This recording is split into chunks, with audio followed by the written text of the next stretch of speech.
예수께서 모든 도시와 마을에 두루 다니사 그들의 회당에서 가르치시며 천국 복음을 전파하시며 모든 병과 모든 약한 것을 고치시니라. 무리를 보시고 불쌍히 여기시니 이는 그들이 목자 없는 양과 같이 고생하며 기진함이라. 이에 제자들에게 이르시되 추수할 것은 많되 일꾼이 적으니 그러므로 추수하는 주인에게 청하여 추수할 일꾼들을 보내주소서 하라 하시니라. 오늘 설교 제목을 하나님을 기쁘시게 사람을 행복하게 세상을 아름답게 하는 소양교회라고 정해봤습니다. 이 표현은 제가 풀무원이라는 회사 사훈을 보고 지난 11년 전에 교회 1년 표로 정했었던 거기도 한데요. 오늘 우리 교회가 앞으로 나아갈 길에 대해 말씀을 나누기 위해서 준비한 제목이기도 합니다. 어제 저녁 우리 교회에서는 겨울 성경학교와 수련회를 앞두고 일종의 오프닝 행사로 어제 저녁 온라인 축제를 했습니다. 그때 우리 어린이들과 함께 나누었던 우리 선생님들이 제작한 영상이 하나 있는데요. 우리 교회 역사와 관련된 이 영상을 먼저 보고 말씀을 나누도록 하겠습니다. 하나님의 사랑하심과 보호하심 가운데 우리는 소양교회에서 자라고 위로하심과 놀라운 은혜를 경험하였습니다. 67년의 시간 동안 하나님께서 소양교회를 어떻게 인도하셨을까요? 하나님이 꿈꾸시는 교회를 위해서 잘 걸어가고 있는 걸까요? 먼저 우리 아이들에게 교회의 예배가 무엇인지 한번 물어봤습니다. 하나님. 하나님. 하나님이요. 하나님. 하나님. 기도하는 거. 좋은 일. 노래. 하나님 말. 조용하게 찬양하면서 들러. 기도. 기도. 이렇게. 기도. 신나마. 행복해요. 너무 좋아요. 좋은 마음. 좋아요. 좋아요. 예배는 하나님을 보는 시간, 만나는 시간. 코로나로 21년도 처음 예배를 드리는 날, 우리 성도님들의 어떠한 마음으로 오셨을까요? 오랜만에 모든 선생님들과 아이들 만나서 예배 드려서 너무 좋았고 행복했습니다. 오랜만에 교회로 오니까요. 기분이 너무 좋고 우리 예쁜 친구들 많이 만나서 너무나도 행복했고 은혜의 시간이었습니다. 오랜만에 교회에 오니까요. 일단 아이들을 만날 수 있어서 좋았고요. 목사님 말씀 직접 들어서 마음에 와 닿아서 너무 좋았습니다. 막 줌으로 드리거나 네이버 밴드로 드렸을 때는 혹시 예배를 못 드려서 그 약간 옆에서 얻는 따뜻함 이런 게 없었는데 와서 예배를 드리니까 주변의 온기도 같이 느끼면서 예배 드릴 수 있는 게 너무 좋은 것 같습니다. 온라인으로 예배 드렸을 때는 집중이 안 될 때가 많았는데 확실히 사람들하고 같이 예배 드리다 보니까 잘 예배 드리게 되는 것 같아요. 아이들 만나서 반가웠고 앞으로도 함께 예배 같이 드렸으면 좋겠어요. 교회는 하나님을 예배하는 사람들이 모인 공동체입니다. 67년의 역사를 품은 소양교회. 다음 세대인 아이들은 그 역사에 대해 얼마나 알고 있을까요?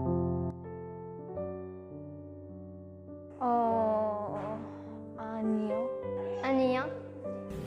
예상해 본다면 한 68년? 네, 그 정도 된 것 같아요. 68년도요. 67년 정도. 어떻게 알아요? 들었어요. 인터넷에 찾았어요. 교회의 처음 모습을 알고 있어요?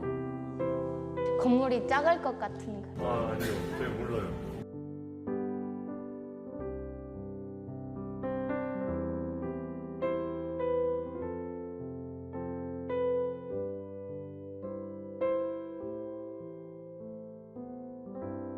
지금이랑 많이 다르지만 옛날부터 우리 교회가 있다는 게 되게 안 믿겨져요.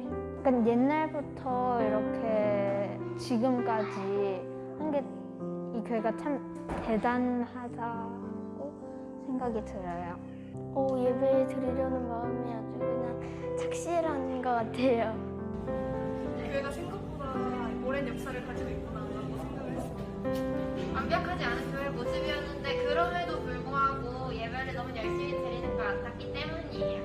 67년의 시간 동안 우리는 하나님의 은혜와 보호하심으로 함께 예배하며 한 마음이 되어 서로 사랑하며 섬기며 성장해 왔습니다.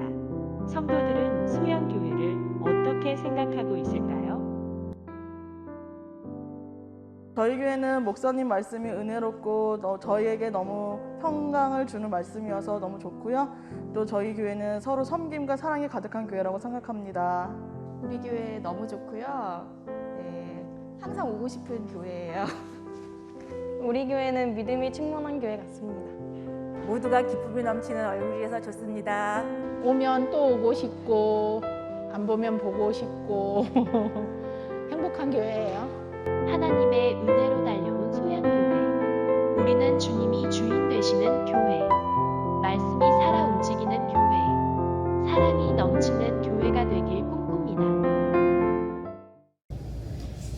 우리 교회가 오늘은 이제 교회 창립기념 주일로 지킵니다. 한국 전쟁이 끝난 직후에 1954년 춘천 시내에 복음을 전하고 또 영혼들을 구원하기 위해 세워진 우리 소양교회는 선배들의 헌신과 또한 기도, 참 자랑스러운 역사가 있는 교회다 생각이 듭니다. 그러기 위해선 모든 교회가 그렇겠지만 하나님을 기쁘시게 하는 일에 우리 교회는 매진해 왔다고 믿습니다. 하나님을 기쁘시게 할 수 있는 일 무엇일까? 당연히 예배가 우선이 되겠죠. 우리는 예배드리는 일에 목숨을 걸었고 처음 교회가 시작된 날부터 지금까지 우리는 예배를 드리는 공동체였습니다. 또한 하나님의 복음을 전하는 전도에도 최선의 노력을 했고 전도가 영어로는 미션, 선교를 미션이라고 하는데요. 그걸 사명이라고 하죠. 우리는 전도를 사명으로 여기고 지금까지 달려왔습니다. 하나님을 정말로 기쁘시게 하는 일, 믿음이 없이는 그를 기쁘시게 못한다는 히브리서 11장 말씀처럼 그가 계신 것과 또한 그를 찾는 자들에게 상 주시는 이심을 믿는 그 믿음 가지고 지금까지 달려왔습니다. 앞으로도 우리 소양교회가 예배의 공동체로 또 복음을 전하는 선교 공동체로 하나님 앞에 온전히 서시게 되시기를 주님의 이름으로 축원합니다. 하나님께 영광을 돌리는 이 일 참 중요하고 종교적인 일이며 영적인 일이라고 볼 때에 또 한편으로 보면 사람을 행복하게 하는 일도 우리에겐 참 중요합니다. 감사한 건 우리 지금 영상에 보셨지만 우리 소양교회는 정말 오고 싶은 교회, 오면 행복한 교회, 함께 만나면 즐거운 교회. 근데 이런 것이 예수님을 만났던 사람들이 느꼈던 마음과 사실 비슷하죠. 오늘 본문에도 마태복음 9장에 예수님 앞에 많은 사람들이 왔습니다. 근데 예수님이 하셨던 중요한 사역 두 가지를 꼽으라면 복음을 선포하는 가르치는 일과 병자를 고치시는 치유의 역사를 행하시죠. 오늘날 한국 교회에 많은 사람들이 이런 질문합니다. 교회 내부적으로도 이런 질문들을 하는데요. 성경의 원리가 지금도 통하는가? 성경의 원리대로 살면 과연 행복하게 살 수 있는가? 또 이런 질문도 하죠. 예수님은 나의 문제를 해결해 주실 수 있는가? 오래된 질문 같지만 그 질문의 무게가 사실은 과거보다 지금은 더 무겁게 다가옵니다. 왜냐하면 언트맨가 성경의 원리가 옛날 것인 것 같고 지금의 이 복잡한 세상과는 맞지 않는 듯한 느낌이 들 때도 있는 거죠. 또 예수님을 믿는 것은 마음의 약간의 위로는 되는 것 같은데 실제 내 생활에서의 삶의 변화나 내 삶의 문제가 해결되느냐라고 하는 질문에 부정적인 사람들이 더 늘어가고 있는 것도 사실이라고 하는 겁니다. 그런 면에서 오늘 본문의 예수님은 사람들을 만나시고 그들의 문제를 해결해 주시며 근본적으로 바꾸시는, 그래서 행복을 통한 구원의 역사를 이루신 분인 줄로 믿으시기 바랍니다. 예수님 만나는 사람마다 약한 것 고쳐지고 질병의 문제가 해결되더라는 거예요. 그래서 다만 본문에서 주의해서 볼 것은 36절 예수님이 이 사람들을 어떻게 보시는가 하니까 불쌍히 여기셨다 그랬습니다. 이 불쌍히 여긴다 하는 말은 스플랑조마이라고 하는 단어인데요. 이게 창자가 끊어진다 이런 뜻이라고 하더라고요.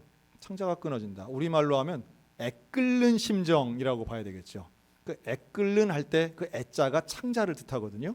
그 창자가 끊어지는 것처럼 그냥 보는 게, 건성으로 보는 게 아니라 정말 사랑의 마음을 가지고 보니까 그가 당하고 있는 어려움이 나의 어려움처럼 느껴지는 그 시선으로 본 거예요. 불쌍히 여기시는데 마치 목자 없는 양과 같은 사람들이다, 이렇게 표현합니다. 목자 없는 양. 아무도 나를 도와줄 사람이 없고 나와 함께하는 사람이 없고 나를 이끌어줄 사람이 없는 그런 어떤 힘에도 기댈 수 없는 사람들, 미래가 없는 사람들, 소망이 없는 사람들. 그걸 또 다른 표현으로 고생하고 기진한 사람이라고 말씀합니다. 여러분, 고생하는 게 살기 힘든 거죠. 상황이 어려운 겁니다. 하면 아무리 노력해도 잘 안 되는 거예요. 그래서 사람이 기진해집니다. 기운이 다 빠진 거죠. 이 기진하다는 거는 뭘 하고 싶은 의욕 자체가 없는 상태를 말하는 거예요. 그래서 힘든데, 문제가 있는데 이 문제를 해결하려고 노력조차 못하는 상태, 이게 기진한 상태거든요. 예수님 앞에 나온 사람들이 그랬다는 거예요. 우리들의 모습과 다르지 않죠. 뭘 해보려는 생각도 못하고요. 너무너무 고생하고 힘들어서 상처받고 실망해서 더 이상은 어디에도 기댈 곳 없는 사람들.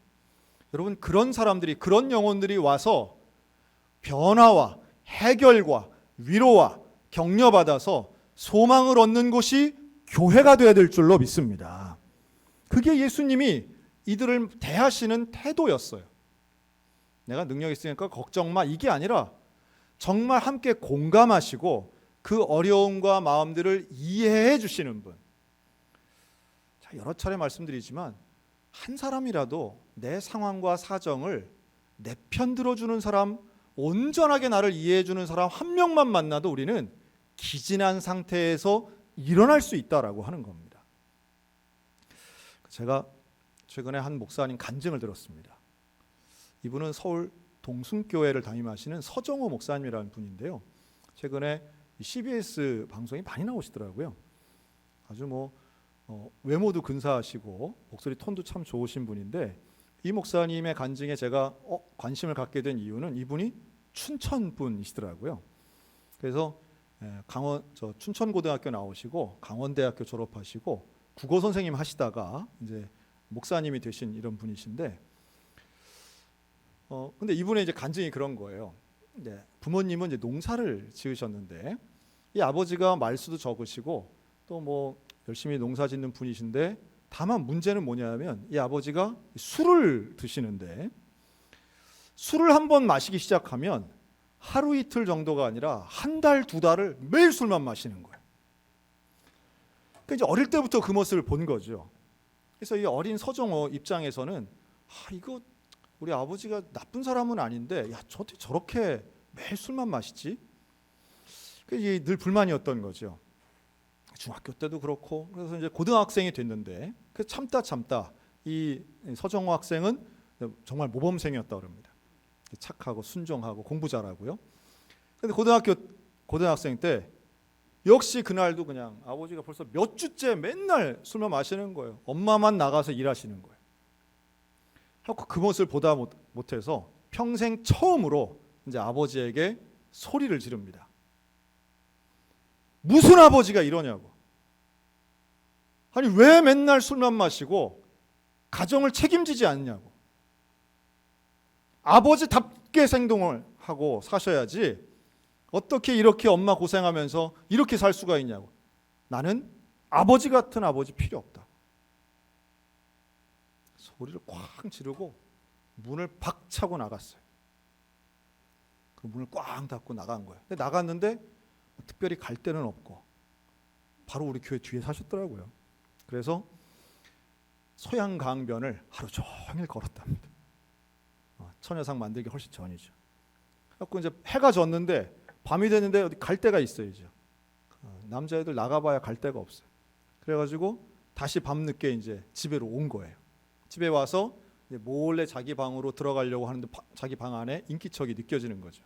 보니까 아버지가 아들의 책상에 앉아서 엉엉 울고 계시는 거예요. 벌써 몇 시간째 운 것 같은 거예요. 또 모습 보니까 아버지 우는 거 보니까 또 마음이 약하잖아요. 그래서 내가 좀 너무 심하게 얘기했다 싶어가지고 아버지한테 하여튼 죄송합니다.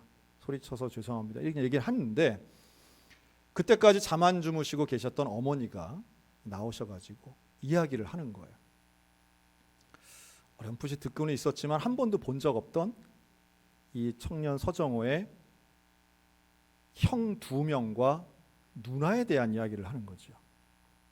그러니까 아들 자기 하나밖에 없는 줄 알았는데 자기가 넷째였던 거예요. 위로 형 2이나 있었고 누나가 하나 있었는데 이 3남매가 모두 10살 되기 전에 죽은 거예요. 무슨 사고로 죽은 것도 아닌데 하여튼 원인 모를 질병으로 갑자기 잡혀서 죽은 거예요. 특히나 그 누나 같은 경우에는 학교를 갔다가 와가지고 건강했는데 머리가 아파요 그러더니 아버지 품에 그냥 안겨가지고 바로 그냥 돌아가신 거예요. 그때부터 이 아버지가 그 딸의 생일날만 되면 술을 마시는 거예요.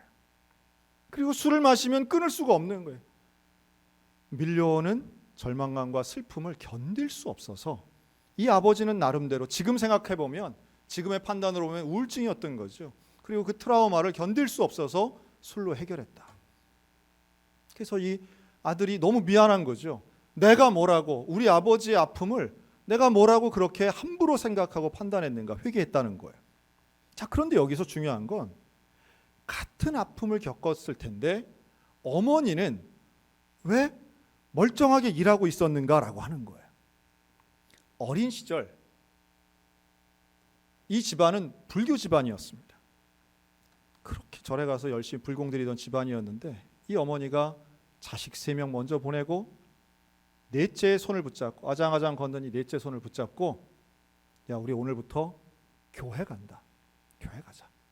아무도 전도한 사람 없었지만 그 어머니가 그날부터 교회 나가서 새벽 기도하고 예수님을 만나더니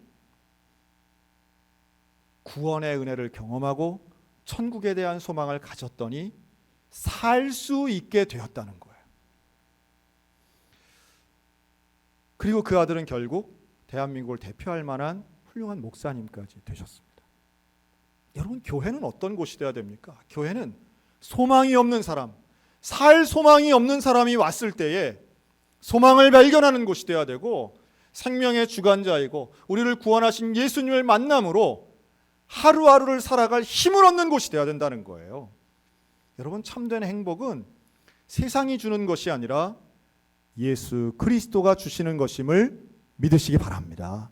저는 우리 교회가 이렇게 사람을 행복하게 하는 곳이 되었으면 좋겠고 내가 살아갈 이유를 또 내 삶의 위로를 그리고 내 삶의 심각한 문제 속에서 해결을 찾는 장소가 되었으면 좋겠습니다.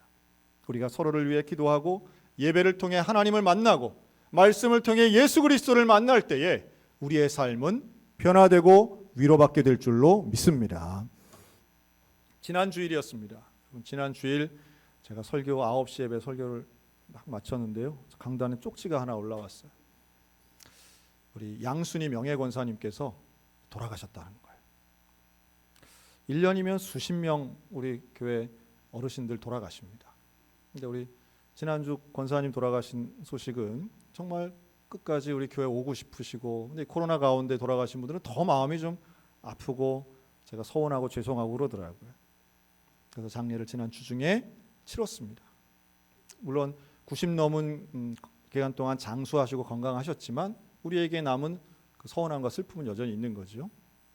그런데 또 하나 이번 주중에 양순희 권사님은 돌아가셨지만 또 하나님이 우리 교회에 귀한 생명들을 허락하셨어요. 우리 이현규, 최미선 성도의 가정에 우리 딸을 주셨습니다. 제가 이 부부를 2018년 9월에 주례를 했는데요. 사실은 이번 코로나 때 참 힘든 부부였습니다. 식당을 확장해서 사업을 잘 하려고 하는 가운데 코로나가 터져 참 힘들었지만 하나님이 이 가정에 기도하는 가운데에 귀한 자식을 주신 거죠. 또 그저께는요. 우리 김요한 한지혜 집사님 가정에 아들을 또 주셨어요. 우리 같은 애만 낳으면 저한테 사진 보내옵니다. 그래가지고 얼마나 기뻐요. 예.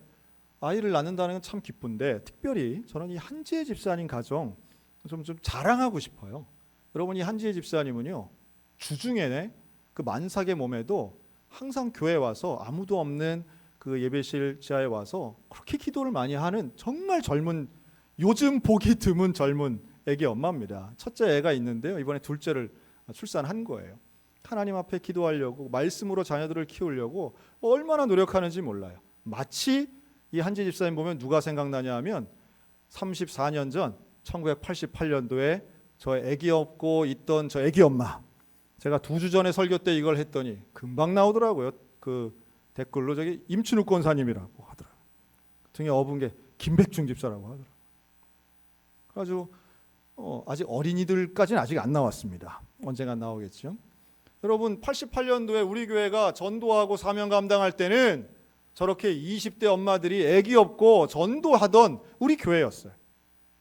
그리고 얼굴은 바뀌었지만 여전히 그런 사명을 가지고 사명 감당하던 선배들은 이제 하나님 나라 천국에 가시지만 또 그 후배들이 사명의 바톤을 이어받아 역시 복음을 전하고 하나님 주시는 은혜를 누리는 교회, 우리 소양 성결 교회인 줄로 믿습니다. 이렇게 하나님을 기쁘시게 하는 교회, 또 사람을 행복하게 하는 우리 소양교회가 앞으로 나아가는 길은 당연합니다. 세상을 아름답게 하는 교회가 돼야 된다라고 하는 거죠. 네, 앞으로 이제 이렇게 출산하면요, 우리 교회 당회가 지난 연말에 결정한 거 있습니다.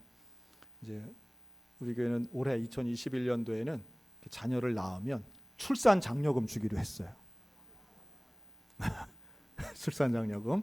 그래서 이제 그 낳은 아이를 처음으로 교회에 데리고 와서 축복기도 받는 그때에 이제 우리 교회가 금반지 하나씩 해주기로 했습니다. 그거 얼마인지 아시는 분은 아실 거예요. 그 한 돈에 한 5만 원 안 해요. 이건 옛날 사람이에요. 지금 역대 최고가를 기록하고 있습니다. 금이. 그런데 어쨌든 뭐 지금 대기 중에 있습니다. 뭐 라운옥 집사님도 그렇고 지금 몸조리 중에 있는데 아직 오기만 하면 이제 지금 주려고 좀 준비하고 있어요. 코로나 베이비들이죠. 이런 가운데 정말 하나님께 영광을 돌리는 것, 우리 교회 큰 위로가 되리라고 생각이 듭니다. 그런데 세상을 아름답게 하는 교회가 되는 건, 제가 볼 때 이 행복과 아름다운 행복의 비결은 저는 균형에 있다고 봅니다. 균형. 뭐 요즘 유행하는 워라벨이라는 말도 일과 삶의 균형 잡는다, 이런 뜻이잖아요. 근데 우리 신앙도 마찬가지예요. 신앙을 통해서 행복한 삶을 살고 교회가 교회되기 위해선 분명히 균형이 잡혀야 되는데, 오늘 2가지 균형 말씀드리고 마치려고 합니다. 2가지 균형, 첫 번째는 하나님 사랑, 이웃 사랑의 균형을 잡는 겁니다. 여러분, 하나님을 사랑하는 것만큼 우리가 이웃도 내 몸같이 사랑해야 된다. 이게 예수님 말씀하신 제일 큰 계명이잖아요. 이 2가지 너무 중요합니다. 우리가 잘 알고 있는 바입니다. 그런데 이걸 잘 실천하는 것도 중요합니다. 마태복음 9장에 보면 소위 말해 율법주의자들이 나옵니다. 바리새인들이죠. 이들이 예수님께 질문을 해요. 예수님, 왜 당신과 당신 제자들은 금식 안 합니까? 지금 금식할 절기인데 왜 안 합니까? 이래요. 율법에 대한 말씀이죠. 질문이죠. 그때 예수님이 금식 자체가 나쁜 건 아니지만 지금은 금식할 때가 아니다. 새수를 새부대에 담아야 된다 말씀하시면서 지금은 나와 함께 있을 때이기 때문에 지금은 금식할 때가 아니야 라고 말합니다. 이건 놀라운 일인데요. 율법이 절대화되던 당시에 율법보다 더 중요한 하나님과의 교제에 대해 말씀하고 이제 예수님 말씀하시는 복음의 능력을 말씀하는 거죠. 여러분, 율법은 중요합니다. 하나님 사랑하는 건 중요해요. 종교적인 일들도 상당히 중요합니다. 그런데 이것에만 너무 치우쳐 있으면 하나님 정말 원하시는 이웃을 사랑하는 일에는 우리가 오히려 율법주의자로 판단하고 정죄하고 그래서 멀어질 수 있다는 거예요. 이 바리새인들은 그 다음에 같은 9장 마지막 절에 더 큰 실수를 합니다. 마태복음 9장에는 예수님이 치료하는 이야기들이 참 많이 나오는데요. 12년 혈루병 걸린 여인을 치료하시고요, 회당장의 딸을 고치시고요, 또 소경된 자를 고치시고 귀신 들린 자를 고쳐주십니다. 이게 치유의 역사가 계속 나와요. 그런데 그 치료의 현장 속에서 바리새인들이 뭐라고 말하느냐 하면 저 사람이 귀신의 왕을 의지해서 지금 일을 한다고 예수님을 비난합니다. 그러니까 율법에 너무 얽매여 있으면 기적을 보고도 알아차리지 못하고요, 예수님이 하시는 일인데도 그걸 저주하게 돼요. 이웃을 사랑할 줄 아는 사람, 목자 잃은 양 같은 사람들을 불쌍한 마음으로 볼 수 있지 않으면 하나님 사랑에서도 이게 온전함을 가질 수 없다는 거예요. 그리고 우리가 지금 코로나19 상황 속에 참 교회가 어려움을 당하고 있습니다. 왜 우리는 온라인 예배를 드리든지 아니면 거리두기를 하면서 왜 우리 평소같이 예배 안 드리고 어려운 가운데에 이렇게 우리가 좀 불편하게 예배를 드리는가? 다른 게 아니죠. 국민들을 배려하기 때문입니다. 지금 대한민국의 개신교가 얼마나 심각한 상황이냐 하면 바로 지난주에 나온 통계예요. 기독교 목회 데이터 연구소에서 조사를 한 거죠. 그런데 대국민 개신교 신뢰도 조사를 했는데요. 교회를 불신한다는 사람이 76%예요. 76%. 그냥 우리 빼고는 다 교회를 중간이 없이 다 안 믿는 거예요. 예수를 안 믿는 게 아니라 개신교를 못 믿겠다는 거죠. 그런데 그 불신이 어떤 부정적인 영향이 되느냐 하면 여러분 지난주에 21일 날 발표한 질병관리청의 통계에 의하면 전체 확진자 중에 교회 때문에 생긴 확진자, 마음 아프죠. 근데 교회 때문에 생긴 확진자는 11%입니다. 뭐 N차 감염 포함해서예요. 교회발 이런 거 있잖아요. 11%. 물론 큰 숫자지만 참 안타깝지만 어쨌든 정확하게 11%예요. 그런데 국민들이 생각하는 건 어떠냐? 전체 확진자 중에 교회 때문에 확진된 사람이 몇 프로나 될 것 같습니까? 라는 질문에 45%라고 답해요. 그러니까 국민들은 그 어떤 거 이유보다 지금 코로나 확진은 교회 때문이야 라고 생각하는 사람들이 절대 다수라는 거예요. 물론 이것은 과장된 겁니다. 사람들이 정확하지 않고 짐작인데 그 짐작이 교회에 대해 부정적인 짐작을 가지고 있는 거예요. 참 마음 아프죠. 그리고 거기에는 우리가 하나님 사랑만큼 이웃을 배려하지 못한 우리들의 잘못도 분명히 그 부분 일정 부분 있음을 인정하고 있는 겁니다. 어떻게 되겠습니까? 우리 앞으로 더 이웃을 향하여 겸손과 배려와 사랑을 가지고 가야 되겠죠. 배타적이고 또 이웃을 향해 폄하하고 불신자라고 경원시하는 태도가 아니라 하나님을 사랑하는 만큼 이웃을 사랑하는 마음으로 함께 나아갈 때에 예수님이 그렇게 원하시는 추수할 것은 많은데 일꾼이 부족하구나. 여러분 오늘날의 복음의 일꾼은 결국 이웃을 사랑하는 사람이 돼야 되는 겁니다. 조금 더 이타적인 사람이 돼야 되는 거예요. 당연하겠죠. 우리 기독교인들에게 정말 필요한 모습, 그 균형은 하나님 사랑, 이웃 사랑입니다. 그리고 마지막, 이제 앞으로 이 시대에 우리 한국교회가 나갈 길 중에 하나라고 저는 보는데요. 또 하나 우리가 가져야 할 균형이 있습니다. 그것은 신앙과 과학입니다. 신앙과 과학. 지금까지 우리는 과학에 대해서 무지했든지 무시했든지 알려하지 않았습니다. 왜냐하면 성경이 진리이기 때문에 성경만 알면 과학은 몰라도 된다는 것이 우리들의 많은 태도 중에 하나였다는 거예요. 그런데 과학에 대해서 우리가 좀 관심을 가질 때가 이제는 이미 지났다 하는 생각이 듭니다. 과학에 대한 연구와 과학에 대한 관심, 최소한 이 시대 사람들이 갖고 있는 평균적 수준 이상만큼이라도 우리가 과학적 지식이 있어야 된다라고 하는 거예요. 저도 신학 전공자니까 저도 인문학도 아니겠습니까? 저도 과학을 잘 몰라요. 과학에 대해서는 나오는 용어든 표현이든 책에 대해 읽어도 과학 관련 서적은 되게 어렵더라고요. 하지만 최근 몇 년 동안 저는 어쨌든 알아야 되겠기에 억지로라도 책을 많이 읽었습니다. 그리고 대개의 과학 서적들이 성경의 권위와 성경의 진리에 대해서 부정하는 책들이 많죠. 많이 팔린 책일수록 더 그렇습니다. 유명한 리처드 도킨슨이라든가 유발 하랄이라든가 이런 사람들이 쓴 책들은요, 이기적 유전자라든가 코스모스라든가 이런 책들은 보면서 좀 불편해요. 사실은 불편한 이유는 두 가지죠. 두꺼워서 불편하고 내용이 익숙하지 않아서 불편하고. 그러나 그런 내용 책들을 읽으면서 지금의 현대의 지식인들이 이런 책을 기반으로 해서 생각을 하고 자신의 주장을 말하고 있다는 걸 생각한다면 최소한 교회 지도자들은 이 부분에 대해서 찬성하진 않는다 할지라도 알고는 있어야 되지 않는가 있습니다. 여러분, 과학은요 분명히 한계가 있습니다. 어떤 한계가 있는가 하면 아직도 모르는 게 많다라고 하는 한계가 있습니다. 최근에 제가 읽은 책인데요, 이 빌 브라이슨이라고 아주 유명한 분이 쓰신 거의 모든 것에 대한 역사, 그 책이 정말 많이 팔렸다고 그래서 뭐 아마존에서 몇 년 동안 많이 팔렸다고 그래서 일부러 좀 찾아서 한번 읽어봤습니다. 근데 그런 책들은 하나같이 너무 두꺼워가지고 근데 하여튼 술술 익히더라고요. 그 내용에 제가 좀 인상 깊게 봤던 몇 장면이 있는데요.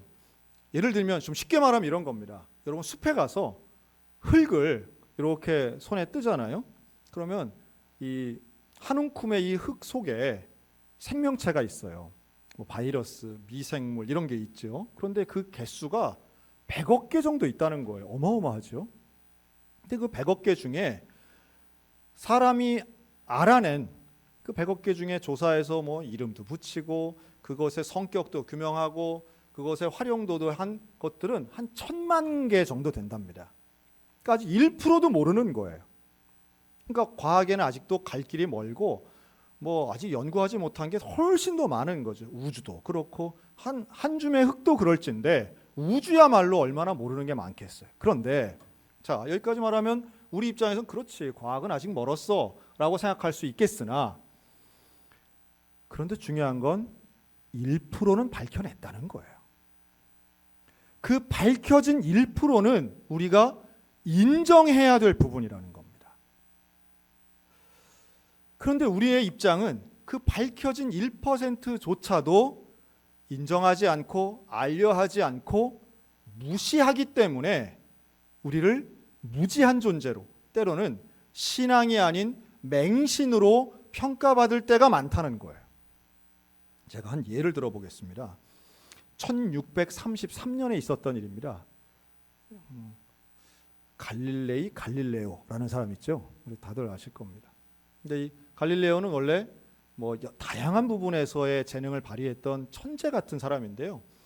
이 사람이 글쎄 저도 처음 알았는데 망원경을 특별하게 개발한 사람이 갈릴레오더라고요. 발명한 사람은 아니지만 당시에 네덜란드 제품이 제일 좋았던 건데요. 이거의 성능을 30배 더 발전시킨 사람이 갈릴레오더라고요. 그는 자기가 개발하고 만든 망원경을 가지고 천체를 봅니다. 그러니까 망원경을 소유했다는 것만으로도 갈릴레오가 얼마나 특별한 계층에 있는 사람, 왕과도 교류할 수 있는 사람이었으니까요. 근데 그렇게 천체를 관측하고 그가 이제 여러 가지 책들을 내는데요. 이제 그 중에 코페르니쿠스가 이야기했던 지동설을 지지하는 책들을 낸 겁니다. 그래서 1633년에 결국 종교 재판에 넘겨지게 돼요. 이 종교 재판을 이끌었던 교황은 우르바노 8세인데요. 이 우르바노 8세와 갈릴레오는 개인적으로 되게 친한 사이였습니다. 하지만 갈릴레오가 이야기하는 지동설에 대해 당시의 교회로서는 받아들일 수 없었던 거죠. 그래서 그를 재판에 넘기고요. 그 재판에 참석하지 않았던 갈릴레오를 가택 연금시킵니다. 그래서 그는 70의 나이에 재판을 받고 죽을 때까지 집안에만 있게 되죠. 아주 특별한 경우에 예외적인 조항으로 외출은 허용됐지만 집에서 결국 비참하게 죽습니다. 자, 제가 질문 드릴까요? 태양을 중심으로 지구가 돕니까? 태양이 돕니까? 상식적인 이야기죠. 그런데요, 그를 유죄 판결했던 교황청을 비롯한 바티칸 카톨릭은요, 이 재판 결과에 대해서 20세기가 되어서도, 사람이 우주선을 타고 달나라에 가는 이 시대가 되어서도 인정하지 않았습니다. 왜요? 천주교엔 교황 무오설이라는 게 있습니다. 교황이 결정한 건 잘못될 수 없다는 거예요. 교리죠, 교리. 교리 때문에 명백한 과학적 사실을 인정하지 않는 거예요. 그러다가 1992년, 21세기를 목전에 두었던 1992년에야 요한 바오로 2세에 의해서 갈릴레오에 대한 재판은 잘못된 것이라고 사과를 합니다. 공식 사과. 무려 360년 만에 있었던 사과였습니다. 여러분, 과학의 사실은요, 밝혀진 과학의 내용은 사실입니다. 이거는 인정해야 되는 일이에요. 우리가 신앙과 과학의 균형을 잡지 못하면 앞으로의 시대에서는 교회는 더욱 소외될 뿐만 아니라 우리가 전해야 될 복음이 전해지지 못하는 더 큰 실수를 감당하게 될 겁니다. 지금도 이러한 과학에 대한 균형 잡히지 못한 설교자들이 뭐라고 설교하느냐 하면 예배당에 나오면 코로나 걸리지 않는다고 말합니다. 여러분, 그건 과학적이지도 않지만 하나님이 원하시는 말씀도 아니라고 생각합니다. 우리는 병에 걸리지 않기 위해서 조심해야 되고 방역 수칙을 지켜야 되고 또한 질병과 신앙의 상관관계에 대해서 지혜로울 뿐만 아니라 합리적으로 또한 성경이 말씀하는 대로 온전히 해석해야 된다라고 하는 거예요. 하나님 믿으면 코로나 안 걸려. 여러분, 이것은 맹신에 가까운 이야기입니다.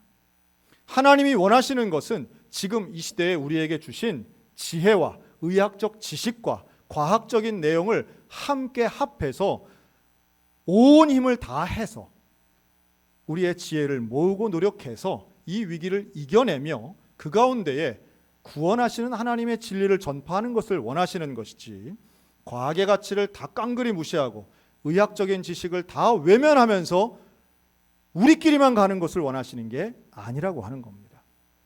앞으로 이러한 균형은 우리 한국교회에 오히려 갈등의 소지가 될 가능성도 많습니다. 지금까지 우리가 보았던 과학에 대한 시각이 앞으로 변해야 되는 것을 분명히 성경과 역사가 증명하고 있습니다.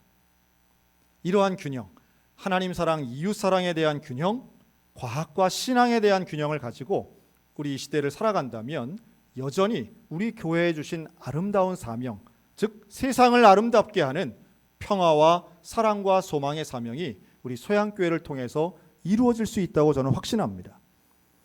하나님을 기쁘시게 하는 교회는 믿음의 교회입니다.